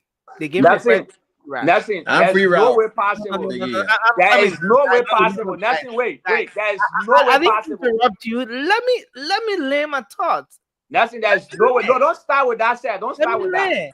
All right. So okay. The flight that's taking the president belongs to the son, the brother of the president elect, and so there have already been issues with respect to why the president should go on Muhammad flight and private jet and all of those things. The president riding private jet, so that private jet, that money the president paying for it. So maybe you want to put that one side, and then let's go back into the trip, and then see what the whole argument of the cost is. Is it that the major point of focus here is where the president is going to be lodging, the people trip, what's the DFA? Are these the issues we're talking about now? If we're talking about the cost of the trip and the president taking the country's money to go to Ghana. Nothing. I know for sure that the president he didn't just go to Ghana on a free ride like you put it, right? The president is using the Liberian people money to go and have a conversation with his friend. Let me go back to this point, right? Money for the flight. After the conversation with his friend, the consultation that you guys are claiming that he go have with his friend, right? No, Charles, I'm not claiming. All right, the conversation that was posted on the website. Okay, the conversation that was posted on the executive mansion website, right? He going to have a consultation with his friend. Is that conversation he going to come and tell us what came out of the conversation or what came out of the consultation? Is something that's going to benefit Liberia? Is he going to come back to the country and announce to the Liberian people why he going to Liberia when the consultation is yet to be held? Now, if the president came back from the trip and he's not saying anything to the Liberian people, then we say, okay. Then you can criticize. But no. We witnessed a lot of travels. We witnessed a lot of travel. He came to the US here when he went back to Liberia. Did he tell us? No, that's a no answer right there. No. He went to. Let's do this. Charles, can I borrow 30 seconds? Tell you talking about Gates. Can I come in with he has made a lot of travels with no results. No, I'm coming. With no results. Let me come in a bit. I don't like to sound like, somebody who's trying to defend or whatever. But again, part of my job is to provide the clarity where needed. You just asked the question. You raised a very great concern with respect to whether when the president came back from the U.S. trip, whether he spoke to the Liberian people. But again, the president spoke with the Liberian people. The president spoke of his visit, his activity in the U.S., how he met with the Liberian community and some of the conversation, the Georgia Tech scholarship, he spoke about No, you that. were only impressed with the Secret Service article protecting he had to organize. But can you say Exactly. it's fair to say the Exactly. president? No, no, guys, I'm coming. I'm coming. Is it fair to say that the president, Anthony is a disruptor, my man. he spoke about his trip when he came from the U.S. Aside from the UNGA, that engagement he went to the U.S. that he had, even the one with the business. What's the name of the program? In Texas, in Dallas, Texas, the He business. also gave an update First about. of all, you know who the, Okay, but no, who the Anthony, president been Anthony, meeting in you're not America happy. yet? So we're gonna go back. That big Pour small petty Anthony in the business back. Pour people. Anthony in the back. Pour Anthony in the We're gonna back. go back to Charles to conclude. Charles, please conclude. So Nelson, I think it's a waste of the Liberian people resources. It's a waste of the Liberian people money to just go and have a consultation with a friend, which of course, whether it's something that for me, I foresee that he just went there to grace the occasion, to grace the wedding ceremony. It's nothing else about consultation, because I believe he was with a friend recently in Abuja. They met, they talked. There's nothing different. There's nothing new. Point Thank of you. information, Nelson. 10 seconds. Nothing, can I have 30 seconds? We're talking about No, gifts. we need to get Mobile to come in. Mobile is here. Nelson, Okay, you right said after I would Mobile, take we my get 30 10 seconds. seconds We're talking before about gifts so I Mobile. can find Just for out the information, code of that's conduct. it. Yeah, Mobile, please go ahead. Mobile. Yeah, thank you, Nelson, and thank you to my fellow panelists and our listeners. Well, look, I think my brother Charles, can't get it messed up, right? He said the president using taxpayer money to go over there. On the other hand, it said the billionaires send a private jet. Now, if you discussing on a private jet that it was wrong for the president to do anything maybe above I don't know how many dollars according to our law, then maybe we can discuss that. But for you to say the president using taxpayer money to go Ghana, no, the president using taxpayer money. It's just like I won't send for you my friend Charles. I said, my man, I want for the come my birthday party. Right? I don't give you a scenario. I say, okay, my man, I will pay away. I pay away to No, come. What's the No, benefit for all this this thing, no, travel? but this thing, president to the say, my people man, they are All human the beings. travels, what the Okay, benefit? different now. Okay, let me All tell the you travel, now. what the benefit? Listen to me, right? Look, president they are human beings. They can associate themselves. They can have fun too. They say when you're president, it that means you tired out so much you can do anything. The man go over 2 days in Ghana. A friend called and said, my man can't. Right? He go there. I think the thing else will be discussing here is not for him to, I mean, it's not about him going Ghana to go, maybe to go meet a friend. For him taking give money, the amount of money that I think we should be discussing. The man are human being. Everybody get that right. What's the benefit to the country? What's the benefit to the country? Nelson, can I come in now? They may have traveled over I'm 8 telling you, my man. times. Over 8 times, no benefit My to the country. man, I mean, Charles is interrupting Mobile. let me lay on my thought now. We need to give Mobile the time. Let me lay on my thought. To learn. We're talking about benefit. The men here associated himself with, the men have done a lot for Liberia. And secondly, we don't know. You don't know, I don't know what he would, and probably he would do in the future. So let's put that aside. Me, I get a lot of things, a lot of issues with the government. And every day when I come here, I will say something. Right? But for the president to go in Ghana for 2 days, so you may Liberia get rich or Liberia get poor. No. They make over 2 days and say you'll be back. 2 days. 2 days. Just 2 days. Get to go. His friend sent him private jet. I think today the spoon talk was, you know, it was unique because when they said it was against the maybe the rules of the president. The president so get certain amount of gift. I think that's the argument. But it's not an argument when they say he using Liberia money. No. He using Liberia money. He went there on a visit and the president that sent for him, the president sent him private jet. And he used the private jet to go. So if you're talking about, we don't know what they were discussing another day. And the same person he's going to, that person already done a lot for Liberia. You know what it takes to buy a generator that costs almost $1,000 for your airport? You know where it takes for him to buy cars, right? Police car, I think almost like 30 or how many pieces, how many cars he bought for them. So when we come here, let us discuss the issue and forget about the sentiment. I see my brother Anthony scratching, oh yeah, come on, I'll be president. That did that thing. Nelson, my point of information, please. So why did you have to end your Yeah, Because Anthony can talk with anger. They don't say what they put in there. He will cheat. He will let you one day. Join your private life. You want no. That's my But point of information, sir. Don't do this to Mr. Cummings. Seriously, because they get discuss the issue. They always go Let me in. tell you something. No, Mama, I disagree.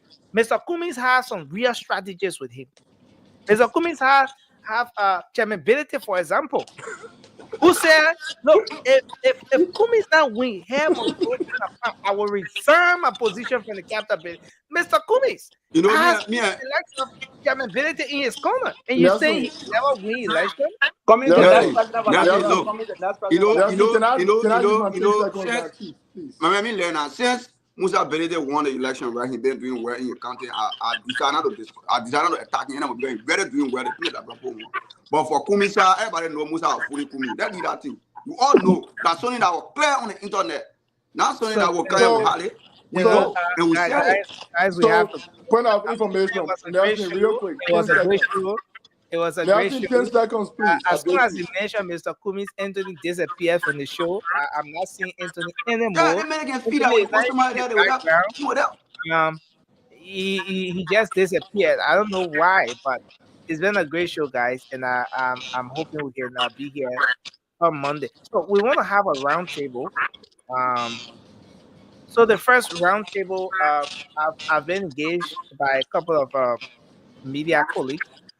They want to come on for us to have the year in review, and that's something we're looking forward to doing as well. And then the late night show, we are going to have the final year in review. Hopefully, we can do that. When is it? Tuesday. Yeah, hopefully we can do that on Tuesday. Yeah, also. Yeah. It's been a great show. I want to appreciate you, guys. The president was going Thank you, to talk to Francis. both Thank you, people, not Alfred. just his friend. Thank you, Rudolph. Thanks to everyone for being on here tonight. We look forward to. Wow, we didn't take calls from our folks. So And Nelson, I didn't get to use my 10 seconds like you said I would get, right? no, you will get the 10 seconds tomorrow. Yeah, But man, we out of time. We just got to close and gala here, my man. You Yes, do that in your close. closing. No, we've already closed. We've already closed. We close thank you, how? lad. Yes. My man, I'll close tomorrow. We will do our closing. Nelson, I've been away for a long time. You should have given me time tonight, but you just You have today about to put your two. No, that's a screenshot. You're about to put everything in one night. Say screenshot. Don't say you're. No, seriously, I am like a guest tonight. My man, your first time coming on today. I am like a guest tonight. You guys should have given me enough time. Look at trouble. Who asking you a question? Who asking you question? What you do for asking question? Yeah, but Charles, JMB is not going to talk to just his friend. He's going for a consultation with the outgoing. So guys, it's been a great show. Have a good night, that's why it's everyone. important. Thank you, And Rudolph. also, I Have a good criticize night, the public. and,